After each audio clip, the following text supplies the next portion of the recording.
Hey guys, and welcome to the final Oversky card review.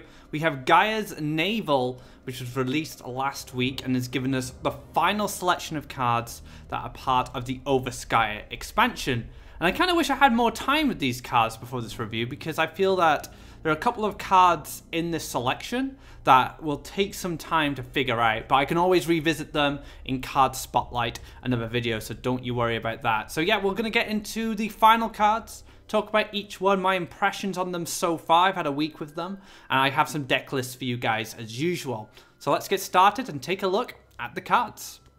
Our first card is the legendary The Tree of Everlife, a 7 Faeria structure for 10 lands. 3 of them are going to be forest, 7 of them are going to be wild. You are immune to damage.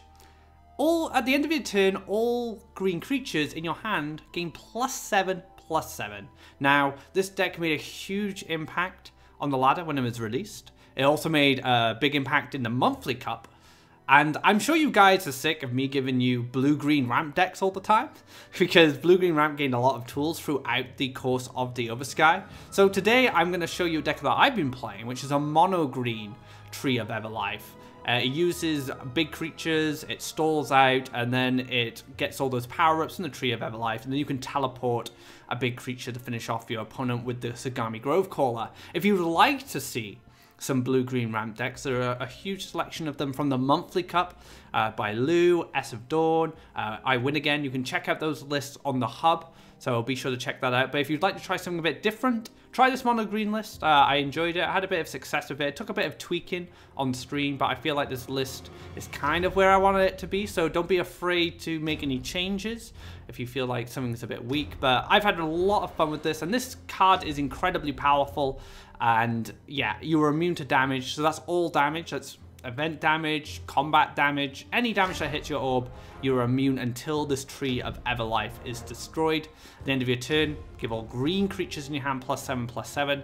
That even includes dual color creatures that have green as part of its cost, so Octopus, Frog Tosser, for example. So there's a lot of powerful synergies with the dual tricolor creatures in the Oversky, so be sure to try this out in all sorts of decks. You need 7 wildlands, so as long as you've got some green in there, you'll be fine. So very powerful card, if not one of the most powerful legendaries released in the whole Oversky. But yeah, check out my mono green list. It was a lot of fun when I played it on stream. Our next card is the other legendary from this island. It is Emperor Chaos, 5 Faeria, 6 wildland, 3/5. Production, give all enemy creatures -1/0, so only -1 attack, then destroy all enemy creatures with 0 attack. So this kind of haven't played with as much as I'd like, but Lou has been playing this in a Dreamweaver list, and on the side of it, of Emperor Chaos, is a list inspired by that. And basically, you can use the Emperor's Command and Chaos and Fugoro to get the medallion to make lots of Chaos, Emperor Chaos, and then once that production triggers, you will just clean their board. So Emperor Chaos plus Fugoro is a great combo. You also have all the land acceleration from the water elementals, all the great blue cards like Frogify, Battletoads, Forbidden Library, and then you have the Dreamweaver as a finisher. So it uses the Dreamweaver archetype, and Chaos then utilizes great cards like the Emperor's Command, which is really good in the meta right now because of all the crystal flowers. And then you have the Chaos Fugoro Yulani's Medallion combo if you want to make a board full of Chaos, and when the production effect triggers, you will probably kill everything on board. So very cool combos with this card already in the Dreamweaver. I'm sure there are plenty of other decks we'll be exploring in the future with Chaos, but Lou has come up with this cool Dreamweaver concept, and I'd definitely recommend you guys to try it out. Our next card is the Emerald Salamander, a 6 Faeria, 2 forest, 2 mountain gift.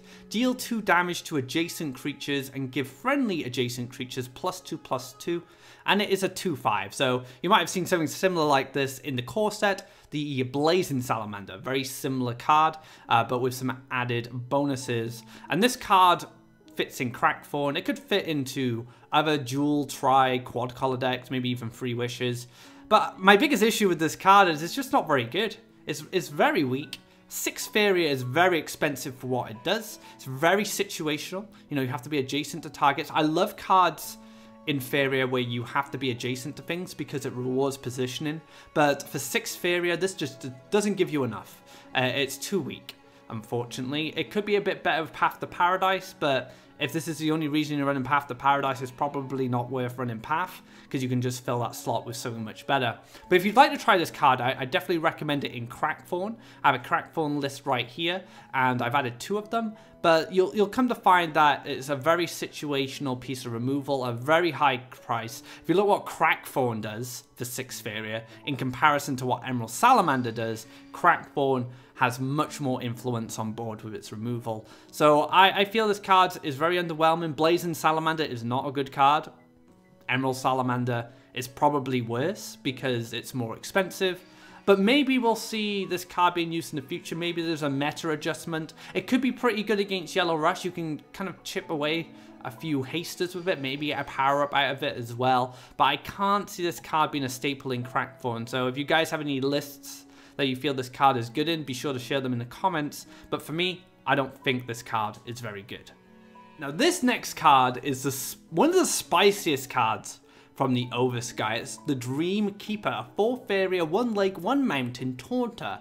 Gift: reduce the cost of all cards in your hand by 1, and then shuffle them into your deck and draw that many cards. And it's a 1/3. Now its stats are not that great. It has Taunt, which could be quite helpful, especially against Yellow Rush, but its ability is very, very interesting. So every card you have in hand is going to go back into your deck at a 1 Faeria reduced cost, and then you're going to draw a new hand. As you can see on the side, we have a deck called the Dream Monk. This was created by Salugi, one of the competitive Faeria players who competes at the top level. And I haven't tried this deck out yet, but Salugi's been playing this and he said it's really cool. But the whole idea is using the Wandering Monk. So if you don't know about Wandering Monk, it's a 4 Faeria neutral card that's a 1/5. Every time you draw a card, it gains +1 attack. So when you Dream Reaver with the Wandering Monk on board, for every card you draw that you've shuffled away, it will gain a power-up. And I've seen these Wandering Monks, I've played against them in these Dreamkeeper decks, and they become massive. I've seen like 25/5 Wandering Monks. I've seen 28/5 Wandering Monks. I think I was playing against a player, and he was using Grappling Hook, and Grappling Hook Wandering Monks at like 20+ attack across the board. So there's a lot you can do with the Wandering Monk and the Dreamkeeper. I tried to create a deck with Aurora, Aurora's Disciple, cycling cheap events back into the deck, so when you can combo off with like cheap campfires, Emperor's Command and stuff like that. But I didn't test it enough, and the deck definitely needed a lot of testing, a lot of refining. So I kind of feel like Dreamkeeper is the card of the entire set that won't be figured out for a while. We're gonna have to see some creative deck building from the community, and perhaps one day I think Dreamkeeper is gonna open up a really powerful combo orientated deck. That's my prediction for the future.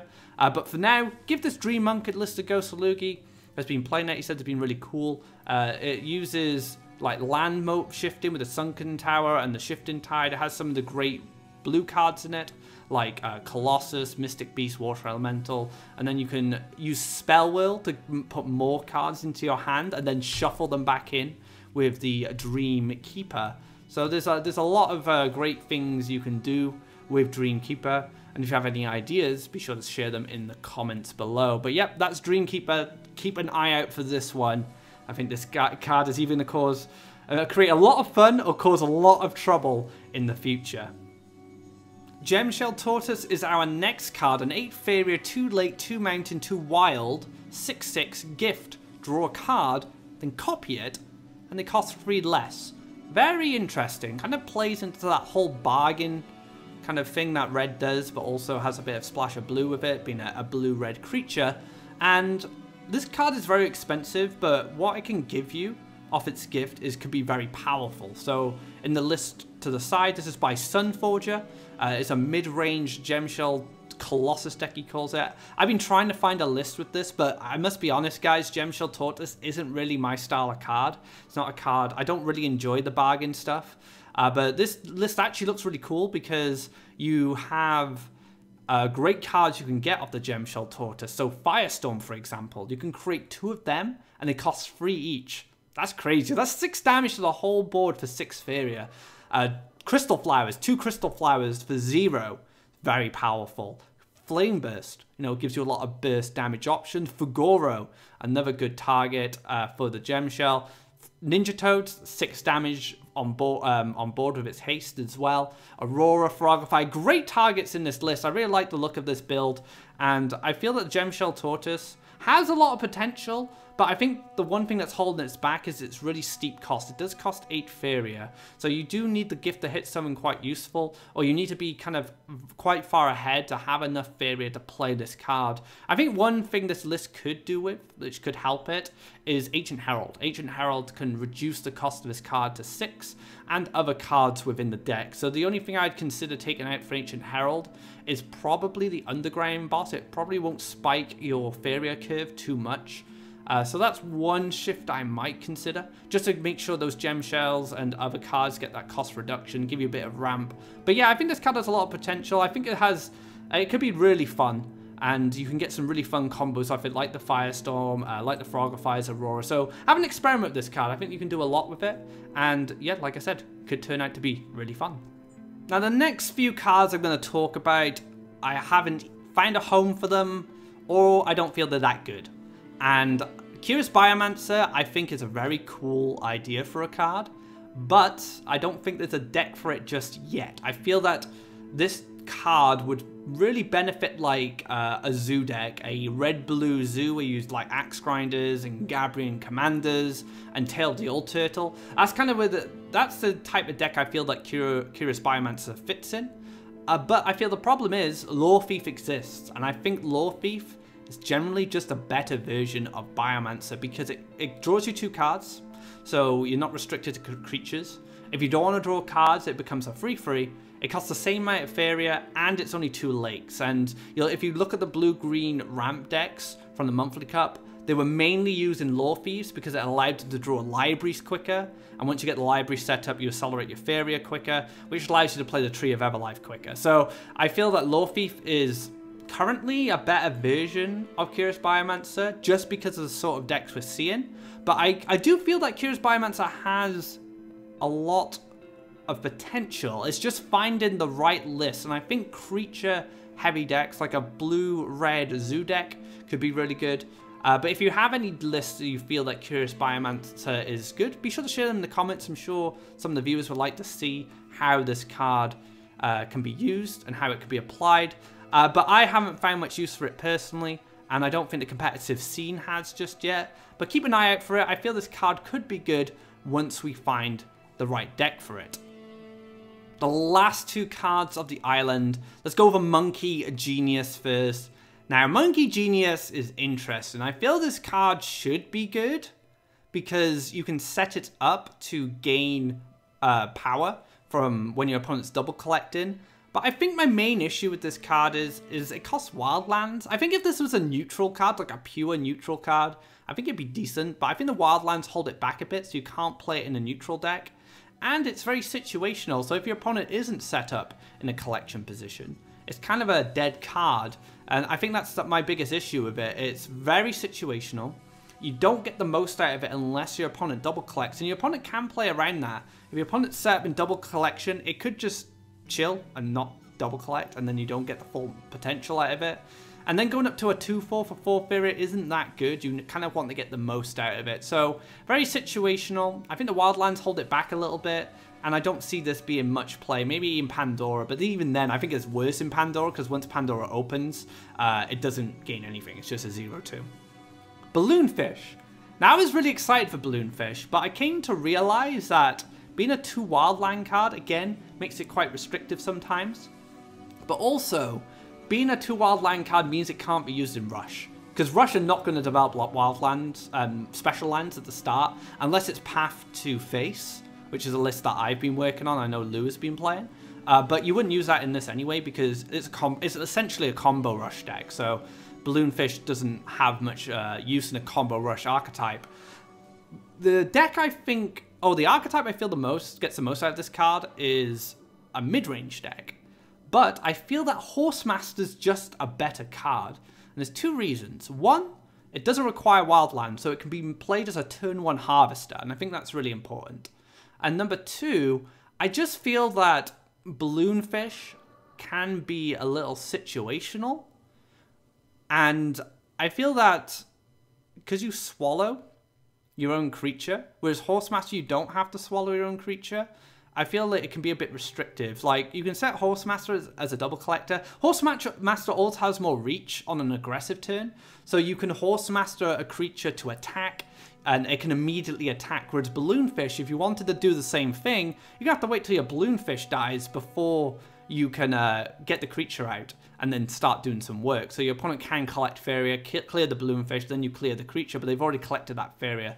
So I feel that Horsemaster is just a better card. Now, if Swallow was still very dominant in the metagame, maybe Balloonfish would be a better option since it can't be swallowed. If Doomsday was to become a very popular card as well, Balloonfish could have some really cool combos with Doomsday. You swallow your own guy, and then you Doomsday, and then you get your creature into a really aggressive position after the Doomsday.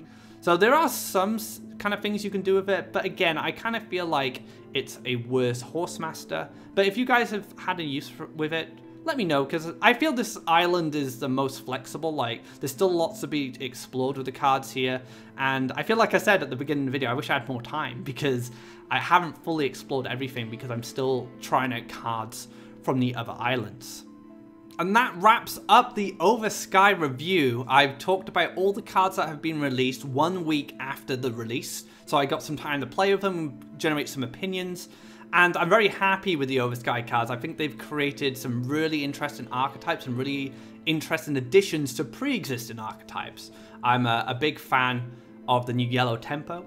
I really like the Manta Rider, for example. Red Combat got Cap 10, so these pre-existing archetypes got some new stuff, but we also have whole new decks like the blue-green ramp and the mono-green with the Tree of Everlife. So I feel like Oversky has really spiced up Faeria and offered us a lot of cool things to use in our decks, but also I don't feel like everything's been figured out. I feel that there are a few cards in the Oversky that which we haven't seen the true potential of, and Dreamkeeper is definitely one of them. So that is it. That is the Oversky done. We have all the cards. Now we must figure out ways to make the coolest decks with these cards. If you haven't already, check out the Oversky playthroughs. I've been playing the Oversky co-op campaigns with special guests. Jumpstart GB, a Twitch streamer, Cappuccino, Joke, and Lou. So they're all available on this channel. Be sure to check them out. If you have any decks that you guys have been brewing, be sure to chuck them on the hub. I'm sure a lot of players want ideas and decks to try out with all these Oversky cards, so be sure to use the hub and get your decks up there. And if you haven't already, drop a subscribe on this channel. There's plenty of content coming for the Oversky. Deck Doctor will be making its return this week, so I'll have a new Deck Doctor and Deck Pilot coming out, so be sure to check them out. Thank you very much, guys, for watching the Oversky reviews and the Oversky Island playthroughs. I hope you guys enjoyed it. So until next time, take care and have a good day. Discover the Adventure Pouch Oversky, featuring a first-of-its-kind co-op campaign. Team up with either friends or powerful Faeria characters and discover a ton of new content, including more than 30 new cards. Join now to experience the Emperor's daily challenges and reap exclusive rewards. Explore the Oversky and reap the rewards today.